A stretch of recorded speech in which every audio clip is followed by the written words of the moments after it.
I'm Richard Porter. I'm Johnny Smith. And this is Smith and Sniff, a podcast in which two friends sit in a hotel room in Manchester and talk about cars. Hello, listeners. Hello, Manchester. Manchester. So, it's the morning after Late Break Show Live 3. Yeah, a.k.a. the Manchester Tour. Which I think we can chalk up as a success. I sincerely hope so. Nothing caught fire. No, nothing caught fire. I mean, even if it did, your friend Andrew from the fire safety stick people was on hand. He would have been waving one of the magic wands at it. That was a disappointment for me, actually, because the previous two live shows he's been there and he's let you set something on fire so yes. you can then put it out with his product. Yes. And I think he saw me looking crestfallen. What you were expecting, flames? At the last show, I think, and he came over to me like a child. He talked to a child. He came over and he went, "Don't worry, at the next show you can set something on fire." Is that what he said? Yeah, and I went, "Oh, brilliant, thanks, Andrew." And then the next show is indoors, and there are no fires allowed, so I didn't get to set something on fire yesterday. But it's a shame. I think he'd earmarked DJ Khaled's Lamborghini Urus. I tell you what you do: take a stick, light it, wave it near that car. Oh, speaking of that, well, first of all, did I send you that clip of DJ Khaled's playing guitar? Yeah, introducing the fact that one of the Marley family had given him a special Marley guitar, even though that immediately confused me because I thought Bob Marley, talented musician and icon as was, not known for his guitar action, was he? No, the whole thing felt weird. So yeah, they made like sort of 20 Bob Marley signature edition guitars, and they'd given one to DJ Khaled, and he's talking shite about it, and then goes, "Just listen to this," and just swats away as an untuned guitar. Like, it's just, but it's not the fact that he's just completely unembarrassed about the fact he clearly can't play guitar. Oh, awful. I would have made a better tune by flicking the head of a dead salmon. Or flicking the head of DJ Khaled when he's asleep with his mouth open. Yeah. But also, on the sort of Khaled behaviour front, last night, or previous two nights, we've been up here for 2 nights, haven't we? We both nights we've just had a sort of very tired dinner in your hotel. I've said too much as well, I know that. I sort of do know when you deliriously give away too much information. And then you did tell us that story that I was a little... Well, Chops told me that my face was a bit shocked, as was one of our friends on this part of the tour crew. I feel bad. I do feel bad now. It's a story that won't be repeated here. No, it's not appropriate. Quite intense. And just bear in mind where the bar is on this. I mean, yesterday on stage at the show, you repeated 2 weeing in the street while pretending to inspect a car. Oh, yes. 2. It's the lesser known version.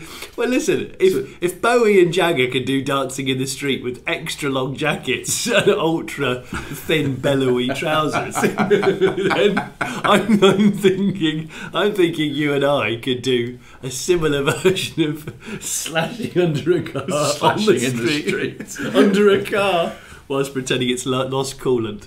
Have I told you that when we started doing the grand tour before the first show, Jeremy Clarkson and I kept saying, "Why don't we do the start of the show like the start of the Dancing in the Street video?" Really? Where they're going, "America, UK," and doesn't Bowie jump down a flight? Well, that's exactly the thing. It was like, and I think we were both serious, and everyone else was just going, "Yeah. Anyway, let's get around to what we're properly going to do." And we were like, "No," and then I can jump off a platform in a very billowy coat in slightly slow motion, and I think the rest of the team were like, Yeah, anyway, but seriously, we're going to do this thing in the desert, right? And I think Jeremy and I were quite serious for a bit, and then we sort of realised we'd lost the room.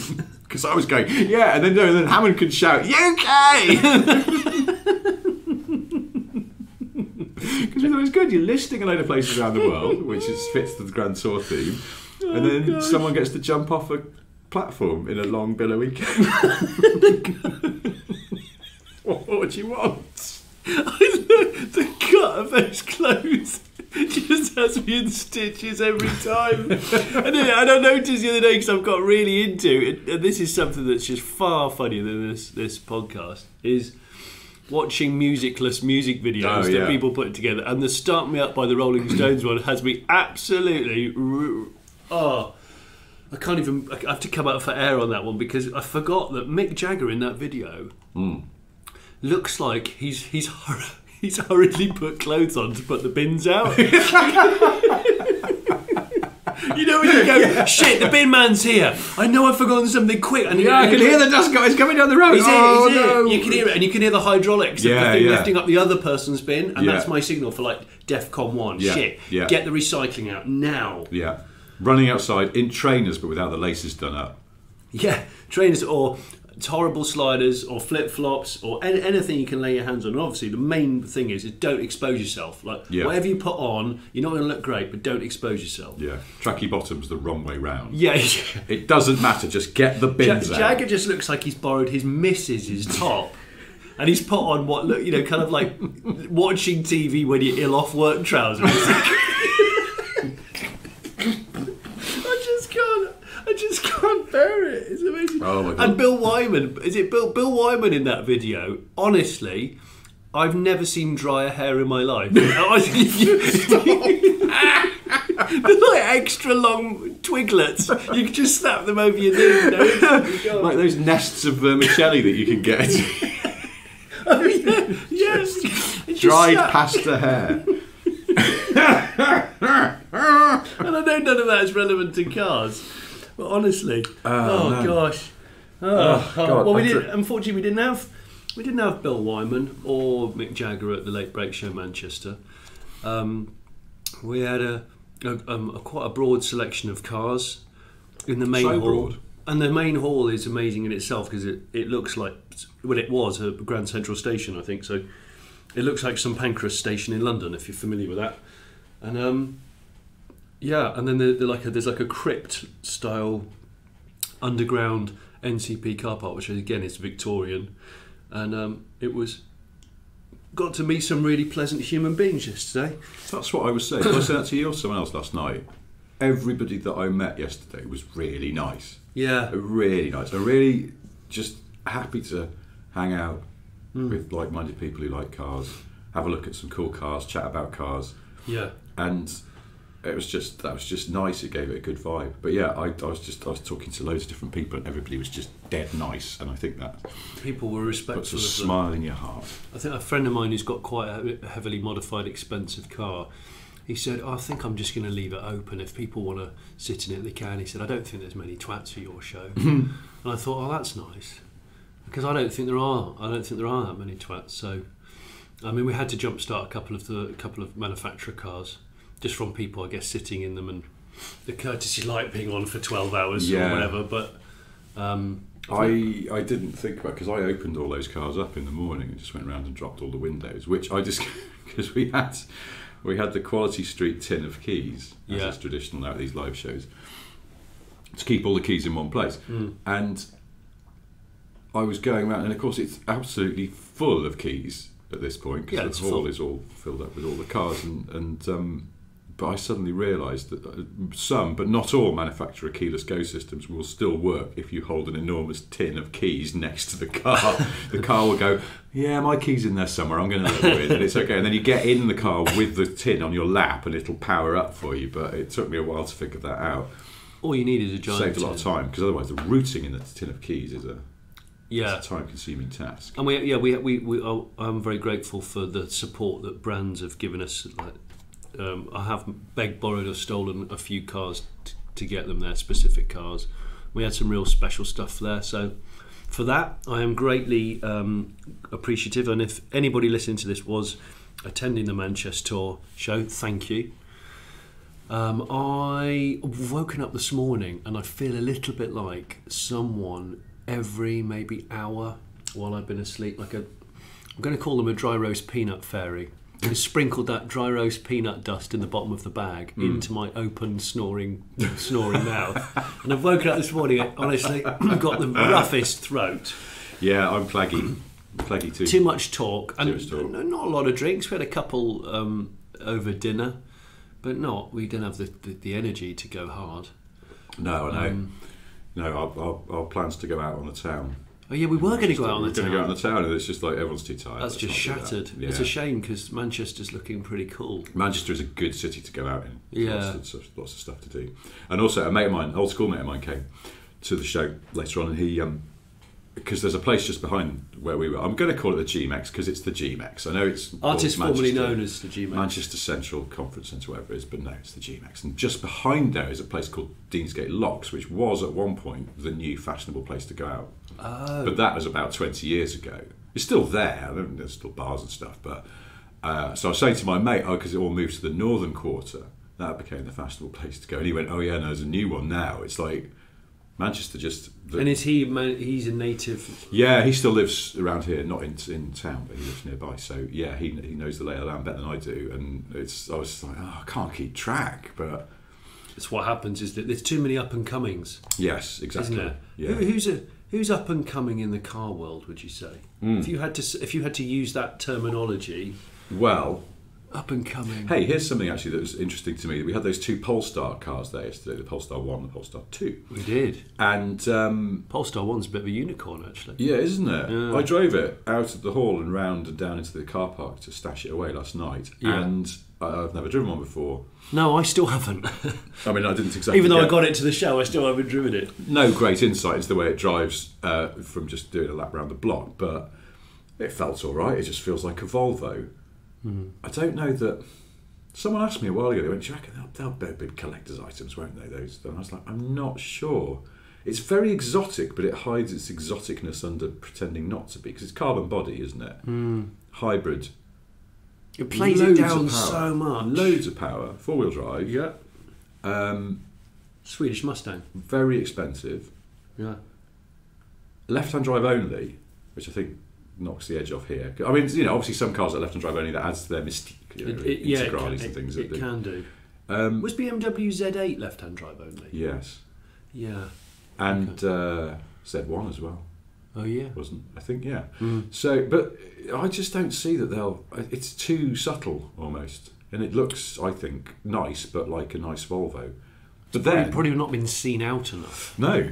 Well, that's it. I was like, As it were. I did though. I drove into the underground car park, the crypt-like thing under the building, and it's fabulous down there, really atmospheric. And I pulled up in a sort of one of the kind of arched, bay areas with three spaces in it. Yeah. And I backed it in, and I got out, and I suddenly thought, and I was wearing my long coat. Oh, excuse me. I Did you feel like I'm in see Mick Jagger jumping? Yeah, around? no, he's jumping off the platform. Yeah. Well, no, the thing is, I suddenly thought, I feel like I'm in some kind of Scandinavian drama series. I'm in a gloomily lit but very atmospheric car park in my rare, exotic Swedish car wearing a long coat. Yeah. Maybe that's what you do though. If you bought a car like that, there would be an element of escapism where you're pretending to be another character. Because some cars do allow you to do that, and it can be wanky, but it can be just pretty okay. Well, I heard two of the venue staff, they were admiring those Polestars because they parked next to each other. Yeah.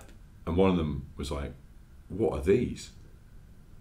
And the other one went, "Oh, they're called Polestars." And he was like, "What's that?" And I thought, well, the bloke's going to go, "Well, they're Volvos." But he didn't. He went, "They're Chinese. They're new. And it's electric." Oh. And he didn't say Volvo once. He just said they're new. And the bloke was like, "They're Chinese." Oh, right, yeah. Wow. Interesting. Wow. The way that was framed. Yeah. But they do look nice.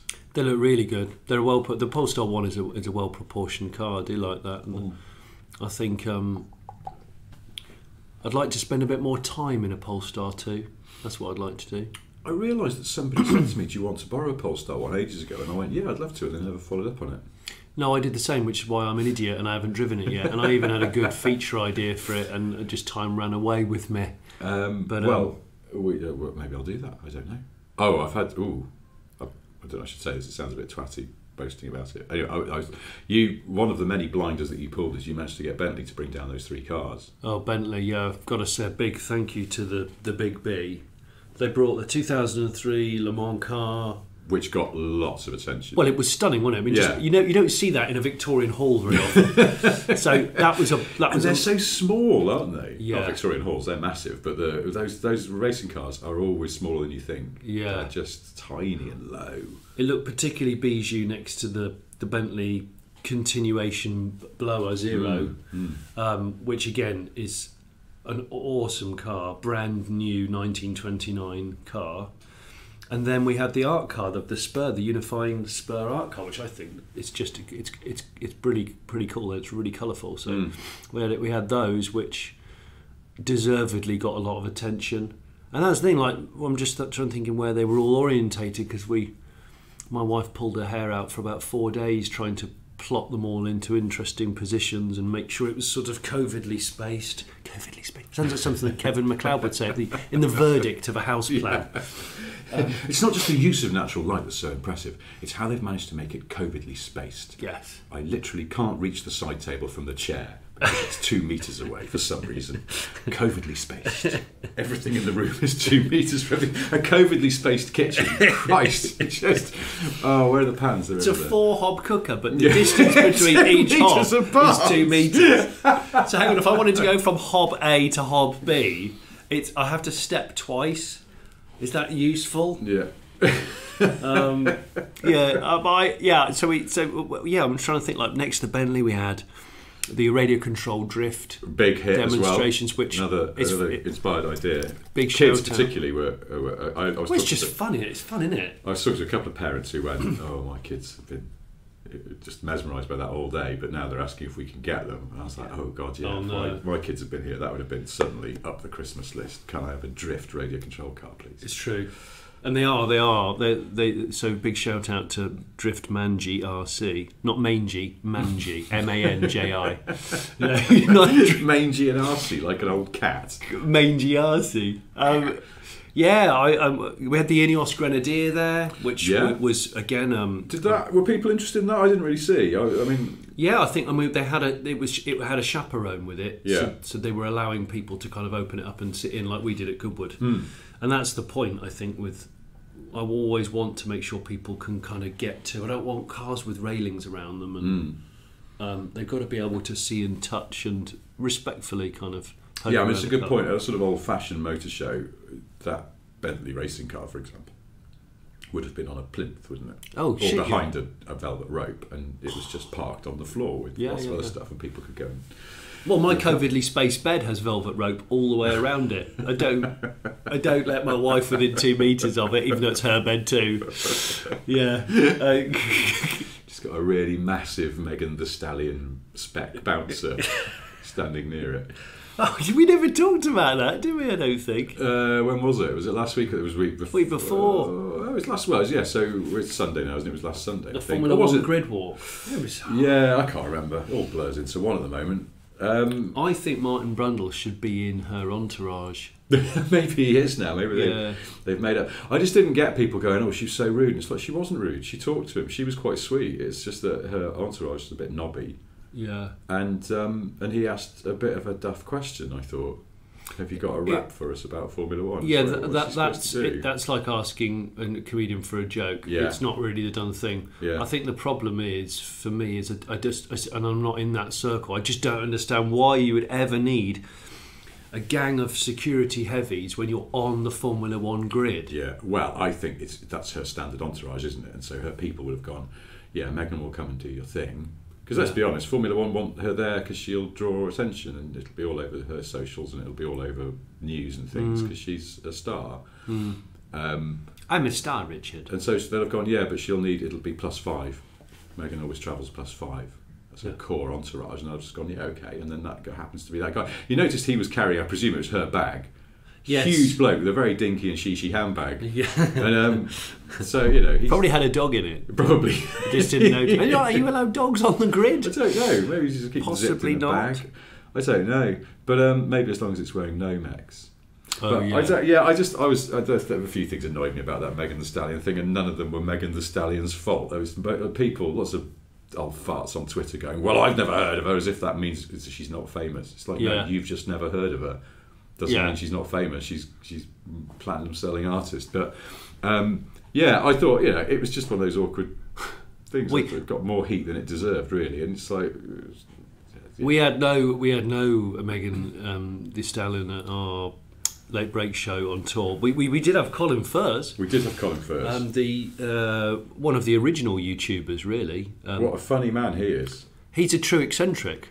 We've had now 3 different guests for 3 live shows, 3 really good talkers. Yeah. I think we were talking about this last night where I reckoned you asked 5 questions of Colin and I probably asked a couple. Yeah, in an hour and a half. And he just talked. He was really funny, really entertaining, good stories. I mean, my God. When's that video going to be out? Next week? Yeah, probably in the next week to 10 days, yeah. So people can watch the interview if they went there yesterday, but he's a fascinating bloke because he's a plumber turned inventor who is very kind of the locale of the town he lives in. Yeah, it's fascinating, isn't it? I hadn't really thought about how, because I know a few people who live in your area. Yeah. But I don't think any of you are from there. No, I don't think any of us are native to it. And no. He is from Stamford. Yeah. Because that's the thing, I was trying to pin his accent. It's sort of... True Stamfordian is ever so slightly Norfolky. Yes. There's I'm going to say there's 25% Norfolk in there. Yeah. That's what I was thinking. Just occasionally you get that sort of East Anglian. You do. Burr. Yeah, because he's Stamford through and through. But yeah, he's... Is Stamford in Lincolnshire? Yeah, but not far in. No, just the tip. Just the tip, Richard. Just the tip. But yeah, so Colin was brilliant, and he decided at the very last minute that he wanted to drive his DeLorean to the show, and I had to negotiate hard with the venue to get him in after 9 a.m. because he definitely wasn't turning up at 9. Yeah, it was a hard, wheeling his hard deadline, wasn't it? Rain-soaked, but beautifully beading. That's one of the joys of being these shows, and just lots and lots of car people there, and so you can be unembarrassed about saying the things that pop into your car-addled mind. And when that DeLorean drove in and it had been raining outside, and so you could hear people going, "Lovely beading." Oh yeah, it Look was. at the beading, because it was. I mean, it was. Yeah. The water was beading beautifully. It was detail perverts admiring that sort of that brushed stainless finish. And then Miles, the DeLorean. The young guy with the DeLorean that you featured on the channel, who's there working with us this weekend, obviously is DeLorean expert, and immediately is pouring all over Colin's car. And then there's another guy there, that guy in the retro Benetton sweatshirt. Yeah, who also has a DeLorean. Yeah, and the pair of them were suddenly like, oh, hang on. Yeah. Is that which way round are the sun visors? Which apparently is hang on, Phillips head screws there? Yeah. And you can see that they're like, Colin, can we pop the engine back? And he's like, yeah, of course you can. And then suddenly they were there like wasps. I got photos of them doing that. Oh, did you? Yeah, because I just thought it was so natty. Because I love. I know we've said it before. I do love DeLoreans, and it's a car I would like to own, even though my expectations are quite low. Yeah. But Miles, aka the Mandalorian, is going to be doing some more work on our channel. Yeah, that's his daily driver. I mean, it doesn't have a garage. It sits outside on a drive. I was standing in the crypt car park last night, still pretending to be a Swedish detective, when he drove down to park up that DeLorean, and it just, in the context of other cars in the real world, it looks incredible. Yeah. It has a presence, doesn't it? Yeah, it really does. And his actually has got a good exhaust note, I think. Yeah, it's a little bit burbly, isn't it? It's all right. It doesn't sound... I drove his, and I thought his drove way better than I was expecting. Has he done anything to the suspension? I can't remember. He's put Euro suspension on it, because the American one, it sort of looks like a hydrofoil. It sits too high. It looks like an early 2000s Merc SL with someone's accidentally pressed the suspension raise button. You can see all the time he's driving around looking like crossovers. That's right. I don't know where that button was, I can't remember, but it must have been somewhere that it was easy to knock. Oh, if very easy. A retiree. It would be elbow on the centre console. Yeah. Getting in. I've noticed that sometimes you'd look at a second-hand car and the little hinged arm where the armrest is on the centre console for putting stuff, you'd be able to wobble it laterally. You'd think, that it shouldn't do that, and it's because it gets heavily leaned on when you sort of gammony, ruddy-faced man gets in the car. Oh, I'm wheezing, I'm a little bit overweight. I've had a big lunch. I've just had 15 sausages for breakfast. I'm just going to get in if I can. And he's pushing the console around. But yeah, so that was really good, and thank you to Cole for taking time out for that. Trying to think of all the other calls. We had everything from where we had the Aston Martin drag car, the Pikes Peak Audi Quattro from Dave Rowe at EPS Motorsport. That thing. Oh, I didn't go and have a look at that XR4. Oh, with poo on the number plate. With poo on the number plate. It's really nice. I just wanted to go and smell it because I sort of knew what it would smell Yeah. like, but at the same time, the memory doesn't really remember smells. I want to go and actually have a good classic Ford. I like an Inhaled. XR4i. I always have. Yeah. I'm probably more of a 4i man than a Cosworth, but I don't know why. It's sort of... It's the old headmaster thing, isn't it? Connoisseur's choice, I suppose, but having poo on the number plate from new. Whose was that? I'm trying to remember the guy's name, but it was one of the first cars that turned up in the hall. Yeah, it was there. It was on Friday. It was absolutely there, and it was wonderful. And that's what I like. I wanted like cars like that to be next to... What was that next to? I'm trying to think. Was that a modified MR2, I think, or down that. And then I a didn't Honda even get E. to go down that end properly. Yeah, I tried. I wanted to go and look at that really minty old Metro. 6,000 miles from a new Metro. Yeah. Was that an E-Reg Metro?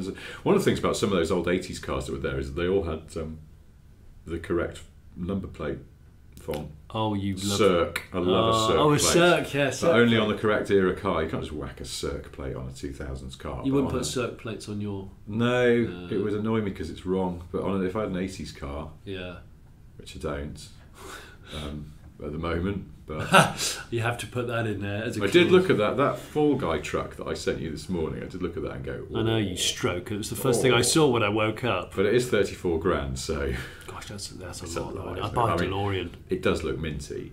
Yeah. Well, I wondered if Colin Furze would be interested because clearly he's collecting, sort of childhood hero cars, and he said he's got a Trans Am now, a kit. He's recently bought a kit which is fully kitted out with the proper kit dashboard and the terrible steering wheel.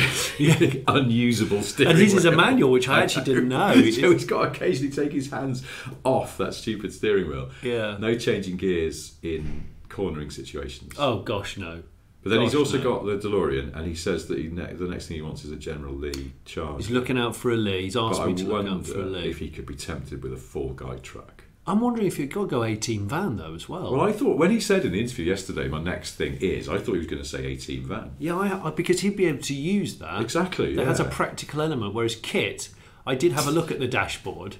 And, I mean, even by his own admission, he said, I bought it off a bloke in Norfolk who nearly cried when it drove away from him, when he bought it. And he said, and he picked it up on, like, the gloomiest day. He said, I'm in Great Yarmouth driving kit, and it's in, like, horrible rain with grey clouds. But he said, Johnny, the dashboards, I mean, it's awful. It's just awful. He said it is correct, as in, like, it is the way it was, but it's correctly bad. Is it what engine's in that? It's a 5 litre, I think. It's a 305. Okay. 305 Chevy. Right. I'm pretty sure, but it's very smog era. Remember, it's the similar era to the Faceman's Corvette. Yeah. And that it was famously the least powerful Corvette, if you remember. Was it? Yeah, it was slower. It was slower 0 to 60 and overall top speed than the equivalent S-Class Mercedes W126. And I know this only because when I once met Dirk Benedict, he told me that. He said, I bought a brand new S-Class back then, but obviously my screen car was the Corvette. He said, Johnny, the screen car was so slow. George Peppard used to just laugh at it because George Peppard first bought an S-Class, a 500, and he used to turn up on set in it and go, the Corvette's supposed to be sporty, it's got a big stripe on it and stuff, and it's like just real like slushy kick down disappointment. and so they all just used to laugh at it. I just like the idea of George Peppard cruelly mocking the character Face from the comfort of his S-Class. Face was a bloody dude. Imagine being George Peppard in the early 80s cruising around in your SEL. Yeah, SEL. Yeah. With a cigar on the go. But he always had that jacket. It was like a sand-coloured jacket. Yes. And it's the kind of jacket that photographers wear. Yes, it's true. I was trying to put my finger on where I... It's a Warzone photographer's jacket. Yeah, Martin Bell spec. Is there a bit of... Well, he was the white suit, wasn't he? Oh, I think he was more like Raggy Omar or someone like that, maybe. That's right. It is war photographer's jacket. Why are you dressed as a war photographer? And it's definitely going to be little eyelets for those canisters of film. Yes. But obviously digital cameras. That you could slot them in, which almost looks like a bandolier belt, but it's not quite. Yeah. Did you steal this jacket off a war photographer? No. And then he pulls a tiny little cleaning cloth and one of those little air squirter things the out of the pocket. Are you sure? I used to piss around with my dad's little brush, airbrush. He used to hate it. Yeah, so that's cool. I can't. In fact, I'm hoping to get. I'm hoping Colin will buy all those cars as soon as possible. If I ever need to borrow an 18 van, for example, I can put my hands on one. He said that he hasn't got anywhere to put them. No, he doesn't. This is the thing. He needs to build like a Nissan hut. Yeah. Really. Yeah. So he can put all his stuff in one place. But you've been to his house? Are there houses behind it as well? I know he's. There are now. A new housing estate popped up there about 8 years ago. Prior to that, it was just open onto fields because one of his inventions shot through the fence post, the panels, and into the field. Now, if there had been housing behind there, that would have been a bit. Is that the apple cannon, maybe? Did you ever see the rip tyre? The rip the. You want to look that up. Rip tyre. So it's like he starts off with a normal car wheel and tyre, and he would set it spinning as fast as possible before releasing it, like a children's toy. But the thing to spin it up, he bought a Honda Fireblade, which he put, and I think he was ringing it out in like second or third. So you can imagine how fast this wheel's now on a spindle, and then he activates it and it goes down a slide and just shoots off. Oh my god. So there's drone shots of it just going across a field on its own and just going straight through a hedge like it's just a piece of paper. Holy. And then he scales it up and goes, okay, so the theory works, and now I'm going to do it with an earth mover wheel and tyre. You know, like a not a huge tractor, but a fairly large. And he spins this thing up and puts in its way a couple of sacrificial transit vans which he's bought from, I don't know, the local auction house, and it goes through the side of the transit van and then gets stuck inside it and bows the whole thing out. It looks like a piece of folds origami by the time it's finished. It's incredible. How he's still got all his fingers is, to me, a marvel. Yeah. Because he's fearless, isn't he? He is quite fearless. There's something he said yesterday which is stuck in the mind and not related to him personally, but he said they went to a bike race at Mugello, I think. Yeah. And he said at those bike races, MotoGP races, weren't they, after dark, it all goes nuts. And people were chopping down trees, and he said people had got bike engines just in frames, like not actual motorbikes, just bike engines in frames. They were just revving and then holding for all night. That's like the soundtrack of the evening. What the merry frig is going on there? Well, I've been to a French car show. I'm trying to remember where it was, and it was the same. They would bring engines, usually things like Renault 5 base model engines with no exhaust, like not even an exhaust manifold, just open-sided, and it would be not properly lashed down to a crate, like ratchet strapped down to a crate with a gravity-fed jerry can. Yeah, I was going to say, was it a plastic flagon, like an old milk carton? It was. And there's a camping area, and they've put this thing in the middle, like it's the thing of worship. You know, it's the shrine of worship. And there's always some festival tosser with a Viking helmet who's controlling it. And it would just be rinsing it off, always on the limiter, always not revving it sort of just going. And you're just going, why are you doing this? Just conrods are going to come out across your face in a minute. It's just going to be awful. There's something sort of primeval about it, though, isn't there? Magny-Core, that's where it was. Magny-Core, really? It was a Magny-Core event, a modified car event, and I went there when I was with Max Power, and I got warned it was feral. And there was a lot of Benetton jumpers and Viking helmets, and like you say, just any old engine just strapped to a crate. Bizarre. Was that more feral than the UK Max Power events? Different. The UK Max Power events were more sort of car park, dicking around with cars, sort of donuts gone wrong and reverse J-turns that didn't work out. the pop out a drive shaft. And the sort of the flamethrower kit days, that's when they were popular, and I never agreed with those because you were trying to get the car to do something it wasn't particularly happy to. Yeah. Well, that would apply to a lot of stuff. I just don't think the car necessarily wanted to have like a 20mm suspension drop either. There's probably the times when, if you remember, if you know the Ace Cafe in London, or just off the ring road, the North Circular, when that became the sort of area to gather, that was Yeah, that was. I mean, I'm surprised it didn't get shut down. Was that the one you told me about, a guy in Sierra Cosworth who was just doing a massive burnout, and there's a Royal Mail depot there, and there's all these trucks waiting to get out, and he just would not quit the burnout. Yeah, it's right next to a major sorting office, like one of the major ones in London for all the overnight post. And he was doing, I don't know, a 3-minute burnout with a Lacoste shirt on, window down, and he refused to stop doing it. And there were just trucks leaning on the horns behind him, just get out the way. Oh, talking of clothes though, shout out to not only the chap in the retro Benetton jumper, which he said it wasn't like new old stock. He went, I bought this in, I think he said, Urban Outfitters. Yeah, like recently. To like prove it's back. The 90s is back. The 90s is fully back. And then, but also to the guy who came in the Kenwood jacket. Oh, what a Kenwood Formula One jacket! Kenwood, it was shell material because I felt it. Yeah. Oh. I'm thinking actually, 90s motorsport jackets could maybe they're right now, the right time. Would you expand it for one of the future Late Break Live shows?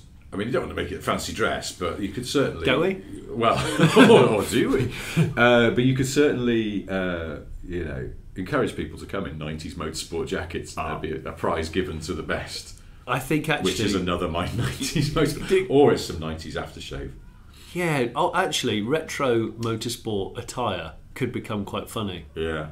Well, there was that thing that there was a girl in a. Did you see the girl in the NASCAR 90s jacket that was, I think, 3 sizes too big? She actually came over with her boyfriend to chat to me, and I went, "Oh my gosh!" It was like black suede with fluorescent green arms and really bit pillowy. Yes, I did see her from afar. Yeah, I remember thinking, now that jacket is oversized. She said, I bought it from a vintage shop and it was new old stock. I think it's like 1993. It was just post Days of Thunder era, but it looked very Days of Thunder. And I went, bloody hell, that's amazing. She just went, yeah, and there's massive instructions inside, so you must not wear this in the rain. and her boyfriend, he went, yeah, all the colours will just run. I went, like, what? He goes, yeah, I don't know, like American Dye or something. Like, what's in this coat? But it had all the sponsors, M&M's on it. Yeah, I did see it, and I was trying to think, did I actually talk to that couple? I might have done. I don't know, it's such a blur. It was just great. I said, it's just great seeing a British young woman. She was probably, I don't know, early 20s, wearing some like coal trickle spec jacket that was definitely the wrong size. Well, I think a jacket that's older than she is, which I know is not, people of our generation used to wear coats from the 60s. I used to wear 70s, 60s coats sometimes. Yeah, we're still doing it now and again. My dad had this incredible sheepskin coat, like proper used car dealer spec, Frank Butcher jacket, which he hadn't worn for years. It was from the 70s, maybe even the 60s. And you've got it, haven't you? No, I tried it on once. I found it in the wardrobe and I tried it on. And I was like, I really like this coat, and it's incredibly heavy. I mean, it was like it weighed about, it's like putting on a caterum. It was a really weighty jacket, and I just couldn't get away with it. No, it just didn't work. I had a denim, a real 70s denim long coat, and it had a full sheepskin lining. A long denim coat. Yeah, it was. I'm trying to think of the style, the cut of it. It was definitely 70s. It was a little bit Dennis Waterman, probably. And, but it had such a very pillowy sheepskin collar and lining, and I enjoyed wearing it. But I think at one point I've worn it for probably 3 years, and then my now wife, she kind of went, yeah. I think she said I think that was fine during Britpop, but maybe not now. That's when I was thinking of wearing the sheepskin coat. Yeah, Britpop, and I'd had sort of shaggier hair. Yeah, a bit. And we're in Manchester, so now, it's making me think of like instantly Stone Roses type of music and Charlatans. Well, I mean, when that it wasn't Britpop, it was kind of Madchester. Yeah, and it was that was flares and paisley shirts at the sort of start of the 90s. I remember flares right at the start of the 90s because that's when I started secondary, and hoodies with sort of mystical symbols on the front of it. Mystical symbols. Yeah, sort of like you'd have a hoodie with a sun with an eye in it or something. Oh yeah, there's a lot of that baggy, very baggy jeans, like Joe Blogg's jeans. Dready. Yeah. Remember dready jeans? Gosh, they just look like a village hall curtain. Yeah. And then chunky cord. I don't know. It was. I could never. I mean, I was only sort of 15, 16. I could never quite pull off some of the more extreme Manchester fashions. It's like. What were the shoes that were popular? They were kickers. Yeah, I think kickers. Chunky were quite, kickers. Probably. Or I had Fila demi boots then. Feelers might have been. In play. I love the Fila logo. And who did Fiat Panda Feeler, wasn't there? Yeah, and a Lancia Y10. I realised with the black tailgate, which always looked like it being crashed into, and then to hastily replace it. Did you get that from a scrapyard? No, it's standard. I've done a list in my new car trivia book. There's a list of cars done in association with fashion brands, and I think I've missed the Y10 Feeler off the list. You've got a look of pain on your face. Because I can't believe I screwed up there. Because I've got like the Metro Principles and the Fiesta Dash and all these other 80s tenuous fashion links and. I can't remember what else is in there. The Nissan Cube Conran, or is that not classed as? Was there a Conran Cube? They did a Conran edition of Cube, and it's not really a fashion label, is it? No, it's sort of interior designs. It's not, but that exists, and it's incredibly rare, and it's really tasteful. Japan only. I think it's Japan only because it was the Mark II Cube, and that I know of only one in Britain. If anyone can find one for me, I'd be very interested. Wow. Very untrusted. Untrusted. On that side. Untrusted in your business. Yeah. What were we saying? Oh yeah, shoes, Manchester shoes. I can't remember now. I'm sure someone will know and write in. Tell us, and if you remember. This hotel room. Look up a picture of Sean Ryder in 1990, and that will tell you what is. Well, are you taking a picture of me sitting against? I'm going to be very backlit. We're in Johnny's hotel room. I'm going to backlight you. Look that way. I'm just saying where we're where we're recording this cast. You can see over this part of the city with all the industrial revolution era red brick buildings and arches. There's loads of railway arches because it's where there's lots of crossings of railways with other railways. There's a good bridge down there. If you're a bridge enthusiast, nice railway bridge down there. That's one of the things about Manchester. It's quite an attractive city. If they are sort of taking away some of the old shitty concretey stuff and have done over the last sort of 20 years. Yeah. And leave some of the nice old brick stuff that got really sort of grubby and neglected in the 80s and is now sort of cleaned up. And it is, but there's lots of arches and crossings where underneath it is gritty. Oh yeah, there's gritty bits. Sure, but not lethal. But it's like it's a lot of these sort of industrial revolution cities. It's handsome, like Bristol, handsome, sturdy city. Lots of stocky brick buildings. Sturdy, yeah. Birmingham's got its fair share too. It has, but Birmingham, I feel like they knocked a lot down and just concreted, didn't they? They got a bit giddy in the 60s and went, we can make buildings out of concrete now, that'll look good. And oh shit, it's all gone wrong. Do you know what I love is seeing pictures of those sort of concrete buildings when they were brand new. And you can suddenly see what they were trying for because they look crisp and clean and modern and minimalist. And it's just, but as soon as they get tarnished and used, they look cack. And damp. Yeah. Damp, yeah. Nobody wants that. I always get a bit, do you ever, I follow a couple of Twitter accounts that sort of brutalist architecture. Yeah.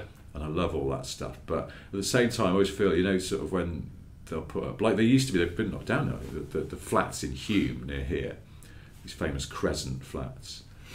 And they were always cited as like a really interesting example of that era of architecture.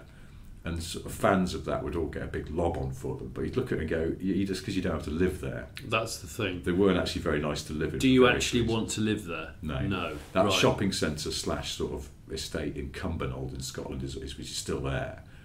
It's like an icon of brutalism. Mm. But again, you go, it's all well and good you getting all strokey chin architect about it, but would you want to live there? Are you going to go shopping there? Yeah, no. No. Right, so, okay.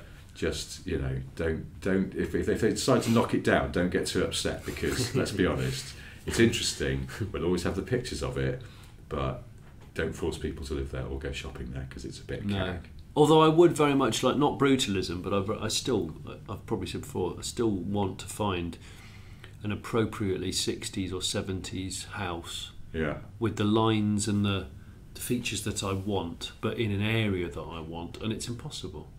They've either all been grand designed, they've been hacked about, and they've got grey framed windows in, and they've had all the cladding, the stone cladding removed, You want the cladding? I want the tapered chimney that's clad in pebbles. Oh, okay, yeah. And I want the huge sort of windows that are nice and simple. Yeah, huge windows, aren't they? Huge and massive. Yeah. I love all that. I think it's just brilliant. A mate of mine used to live in a house, a 60s house, massive windows, and a metal banistered, slightly spirally staircase. Oh, yeah, wow! Up to a very big landing.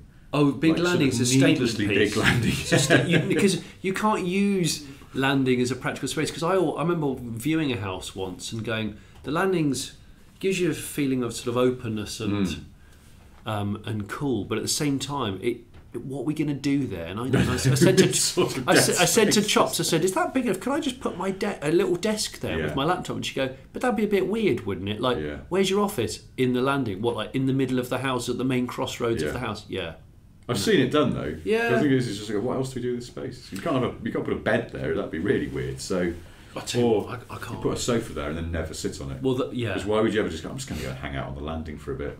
There's two things that I would put there, and when I eventually do move house or whatever, is one of them a Renault 5 engine on a crate? Yeah, that's right. And there's going to be a Viking helmet. Just going to pop up to the landing and rev up the old.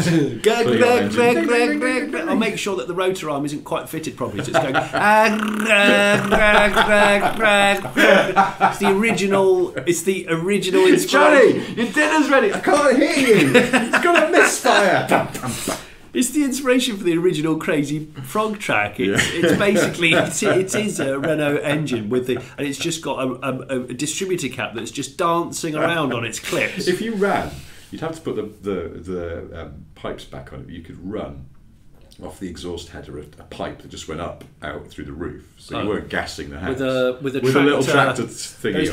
The little tapping hinged, a ticky-tack thing, and so then you could run it. But then the upstairs of your house would become incredibly hot. What sooty and hot. But there's that real kind of dry, aggressive heat that comes off. Johnny, the phone! Someone's ringing you. I can't hear you. I've got on the limit. Used to really annoy used to really piss my brother off. I remember when we were younger, if a car drove past, it was misfiring. He'd just be muttering under his breath, "For fuck's sake, the thing's running on 3. Can you not tell? It's going." It's like he almost like wanted to jump out in front of them and put his hand up and go, "Pop the bonnet! I'll put the fucking distributor cap on properly. I'll buy you a rotor arm. It's £4. Come on." I must have told you, possibly even mentioned on the podcast before, that a house that I used to drive past in Birmingham on the way to and from work when I lived there was a 60s house, massive windows. Lovely 60s house. Lovely expanses 60s of house. glass. Yeah, there's such a lot of natural light. Very shallow pitch roof. Looks good. Water ingress around the eaves. Needs work. It was and it was on a corner, so it had an in-out drive. In as much as the drive, you could go in one way and then it could drive off. I've got an in-out drive. I love it. Yeah, you have, haven't you? Yeah, I love it. I love it. You get it wrong though, and you'll definitely take out the porch. So you've got to be careful. But this house was very special because there was an Aston Martin Lagonda on the drive. And it was so perfect, everything, because it was actually probably a late 60s, even early 70s house. Yes, but futuristic. But futuristic with a very 70s car. Oh, that's... And everyone who worked, it was when I worked at Old Top Gear, and everyone who went that way through Harborne in Birmingham to go to and from work used to know this house and always go, "Is it? You see the Lagonda's there again?" It was like a talking point. It was so perfect. It's just the perfect Pre-camera photos, otherwise I wish I'd taken a picture of it, because it was just... It's just an instant photo shoot, isn't it? Yeah. That was the same junction, because that was on the corner, and there was a sort of staggered junction, and that was the junction where I came up to it in. Ford brought over an F-150 Lightning. Oh, right, from the 90s. Yeah. Late 90s one. I can't imagine you driving a Ford Lightning. Well, no, can I? Because they've reused the name now, haven't they? Yeah. For the electric one. But this was the supercharged, overpowered pickup truck, which had... was that 4.6? I can't remember. Was that era of Mustang with a 4.6 motor? Been. But I came up to that junction, opposite the Lagonda house. It was autumn, there were a lot of wet leaves down, and I braked. I wasn't going fast, I braked in a normal way, but because there's no weight over the back end, fucker just sort of got. I think it might have had like ABS, but only on the back axle or something. What? One end locked up a bit. It's certainly it was squirrely at about 5 miles an hour. And I thought, I'm going across the junction. I might even go into the front garden of the Lagonda house.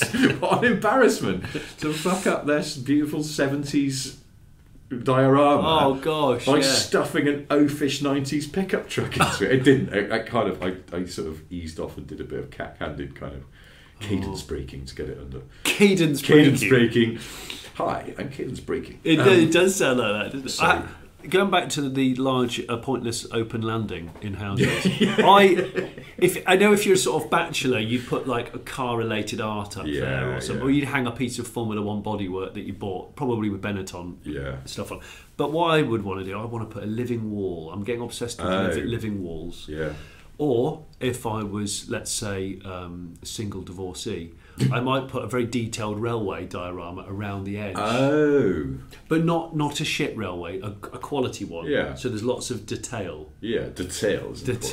So that's probably what I would do on that. So living wall takes a bit of work, doesn't it, I think? Yeah, it does. You got to make sure you've got the damp coursing all sorted, and you probably have automatic irrigation. I've been looking into it. Oh, really? I'm definitely going to do it. Got myself a crying, walking, living wall. Well, no, I'm with you on that. But big windowed 60s houses. Yeah, I'm in. From them later. Yes, I think as fascinating as sort of Victorian houses are, I just prefer that era. It's just more me, and maybe I'll ultimately go through a midlife crisis and dress up as a Madchester person if I did move in. Well, then you'd have to live in a 90s house with very small windows. Small windows, yeah. Don't like that so much. Pre-internet clothing. I've sort of been browsing houses recently, and I found this house for sale. It's super modern, because I always think that I quite like a Victorian or even a Georgian house, obviously. Big windows again. Yeah. But I also quite like a super modern house, and I found this super modern house that was basically like a series of glass cubes. I thought, now that's interesting. Yeah. And I was like, oh my god. It's just like you're going to be constantly fuck-arsing around with your blinds because you've got no privacy. Otherwise, you couldn't just scuttle into a room in just your pants to try and find a t-shirt. Well, that's the problem. You're getting undressed. You're nude next to your bed. You're about to get in. You realise you haven't charged your phone. Ah, shit! Got to go back into the kitchen to charge your phone. The kitchen is basically you're in like a live art exhibit. People just walking past, going, "Look, there's a man making some scrambled eggs." Yeah, and you go, "Oh no, he's walking around." There's a naked man running about with a phone charger. He's got his flute and bag out, waddling down a very like intricately lit corridor. Oh God, he's coming down the stairs at speed with no pants on. Looks like a bullfight. That's the thing. I suddenly thought, and I don't know. I imagine now if it's quite recently built, the glass is of some sophisticated energy conservation spec. But you could do the Rolls-Royce Phantom thing where it's electrically charged. Oh yeah. Instantly goes opaque. I bet the blinds are electric as well, aren't they? But that's the thing. You accidentally just throw your towel onto the blind control, and all of the blinds in your bedroom go up while you're stark bollock naked, just as an Amazon man's coming up the truck. What? And you've decided to? It looks like a cry for help. I've done it before. I've brushed my teeth, taken all my clothes off to have a shower, and then gone, no, I've got to do some exercise. I haven't done any for weeks and weeks, and I'll just suddenly do some exercise, but I've taken all my clothes off because I was about to shower, and then I realised this is very awkward. I'm trying to do some what are those horrible things where you get down on the floor and get back up again? Burpees. I mean, they're naked burpees. Satan's invention. Yeah, naked burpees. And on a summer's day, I mean, there's a lot of skin smashing around. I was going to say, I mean, it's not a great idea. Somebody's being slapped. Oh, it's awful. Yeah, it's like a flesh accordion. Or clapping. Why is someone arrhythmically clapping in the next room? It's someone trying to give a round of applause using two old herrings. Have you got a fleshy Newton's Craven then? No, I was just doing naked burpees. Sorry. I know what you mean because I've done it as well. I was going in the shower and I was like, oh no, I swore I'd do some sort of those sort of inept middle-aged man press-ups as a token gesture towards fitness of some sort. But you're doing naked press ups That's is good naked as a press gentleman, ups isn't is it? Because awful. you're basically, it's like you've left the stand down on a bike. It is awful. It is awful. I have to say, you're sort of teabagging a parquet floor. I mean, now if I suddenly have that, oh shit, I swore to myself to do like 5 minutes of basically ineffectual exercise. I'll go and get my pants out of the dirty laundry. And put Yes. them on. Oh yeah, totally. That's the way to do it. Definitely. Oh, It my just kids feels have- like you've given yourself some dignity back, even if you're on your own in the house. Yeah. I've been caught by my kids doing it, and they properly cocked one eyebrow, Roger Moore style. And went, Daddy, is that? Dad. I think my daughter went, I don't think that's appropriate, Daddy. And I went, no, it's not. But I'm running out of time. I just wanted to get it done. Well, so that, plus you live in a super modern house with, for some reason, malfunctioning electrical blinds or Rolls-Royce style electrochromatic glass, and you're in the middle of basically, as you say, teabagging a rug. Balls out burpees. Oh gosh. And and everything. Suddenly, all the neighbourhood can see you doing it, and that's it. You have to move house. I think. It's too Listen, humiliating. he's an incredibly inspirational and already successful man, but I think if Joe Wicks did some sort of like after dark style kind of like bag out exercise, fit in 15 this week. Joe Wicks has got all of his pubes out.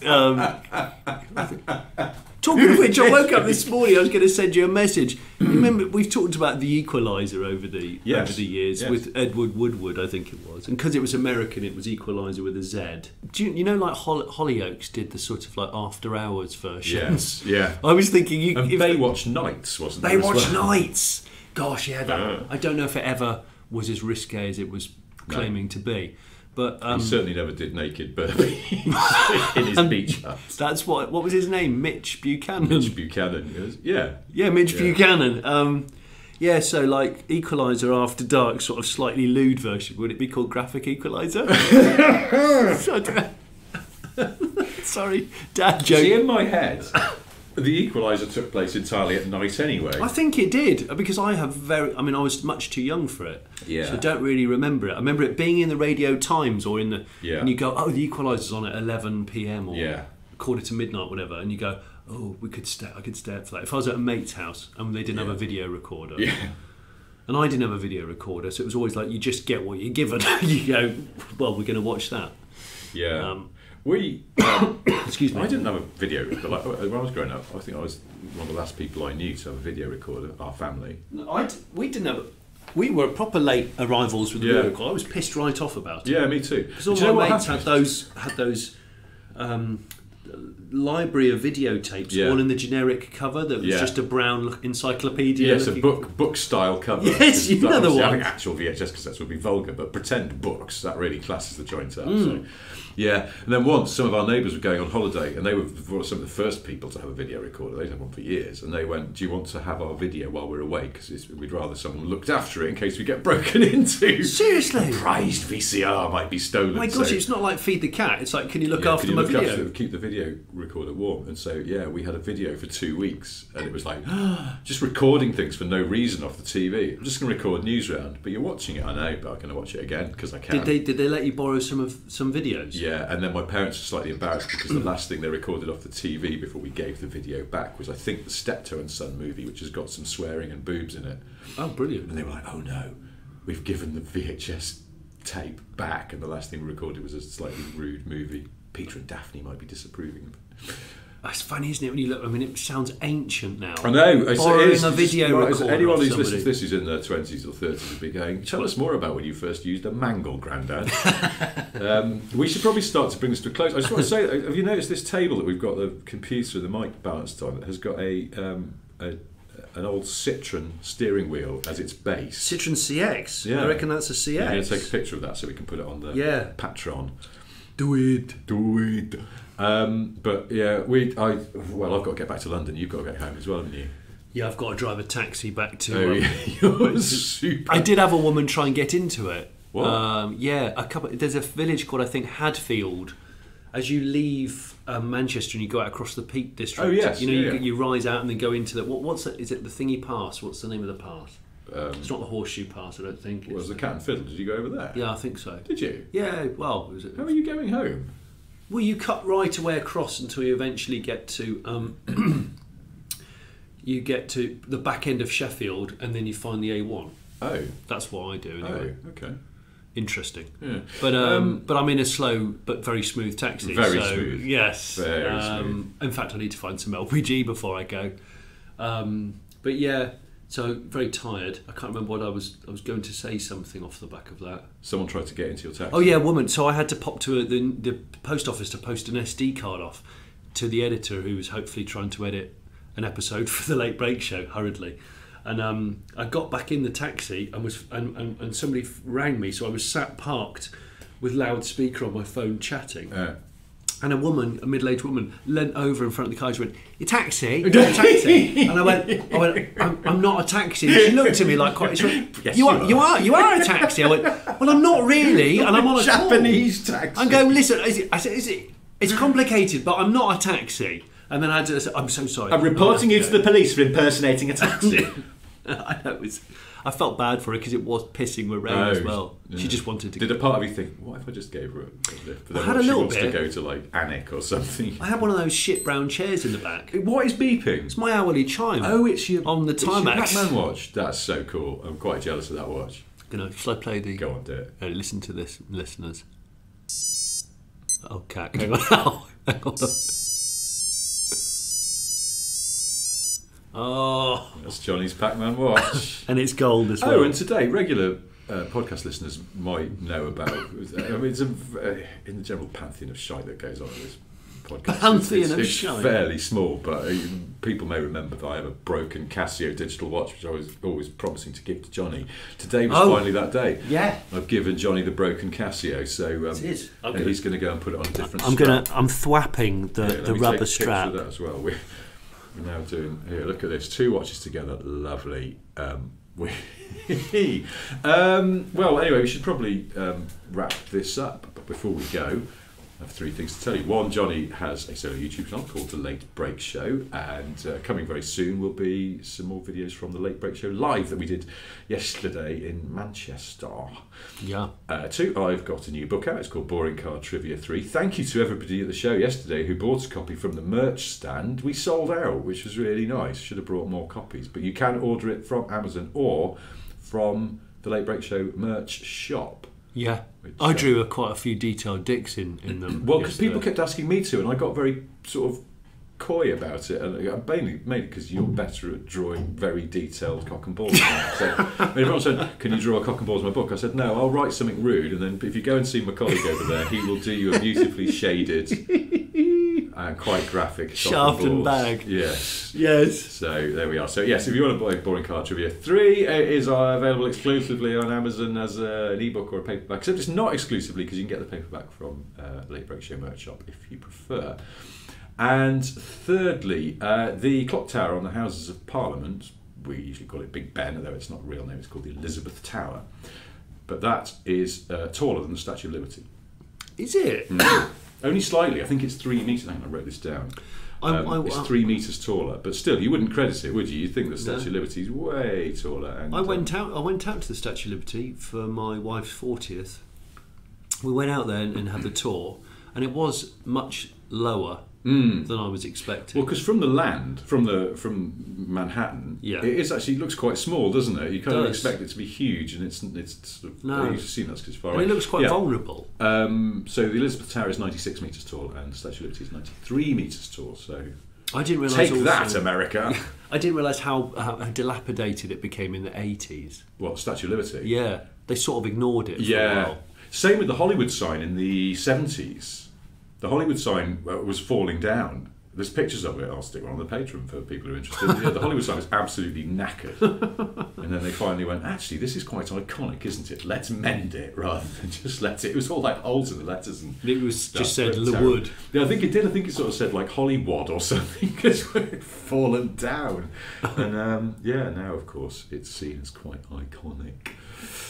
Well, thanks for listening. Honestly, everyone, thank you if you're a Patreon, thank you for supporting us through Patreon, and thanks ever so much to anyone that watches or subscribes to the Late Break Show my channel. And particular thank you to anyone who came to the live show yesterday. Yeah. As I said before, it was just lots of really nice people, friendly, and loved to have a little chat, and we were signing stuff, and it was all really nice, and everyone was very tolerant of our slightly long-winded pub quiz as well. It was. Which, if you weren't at the live show and you'd like to have a go at the pub quiz, I'll put it up on the Patreon. Yeah, so we're threatening you to become a patron in order to play it. I'll do it on Friday. I did it last time on a Friday, and people seem to think it's good just pre-weekend. That could cost you in excess of £2 a month. No, you can do £1 a month if you want. Okay, that will cost you in excess of £1 a month. We're so inept. We didn't do any tiers or anything like that on the Patreon. We just went, look, minimum of £1 a month, so £12 a year. You can support us. Every little helps. We do appreciate it a lot because it helps us to justify doing this. And although I said I wasn't going to say that anymore because some people were going up to the shops and going, "So you hate the podcast, then?" Yeah, my wife said she doesn't. My wife doesn't listen to the podcast. I know Richard doesn't, and she's now thinking that I use Smith and Stiff as a vent to just saying how frustrated I am with my marriage. It's not the case. Last night she was threatening that she and my wife were going to set up. Yeah. Well, I thought at first we're going to just take over the podcast one week, but then by the end of the conversation, she was basically suggesting they were going to set up a rival podcast in which they just slag us off every week. Female Smith and Stiff. Welcome to Mrs. Smith and Mrs. Sniff. This week, Richard has made an absolute arse of putting the bins out for some reason. How could you get such a simple job wrong? Anyway, Johnny jumps off a banister wearing a very long coat while saying UK. And then I caught him doing sit-ups in the buff again. Honestly, it's a constant trial. Well, one day maybe that'll happen. Probably sooner than we think if we keep pushing on that. Anyway, thank you ever so much for listening. We'll be back to a sort of normal show next week. Until then, goodbye. Bye-bye. Dancing in the streets. UK! South America! It's like a terrible bunch of Judy. Sausages!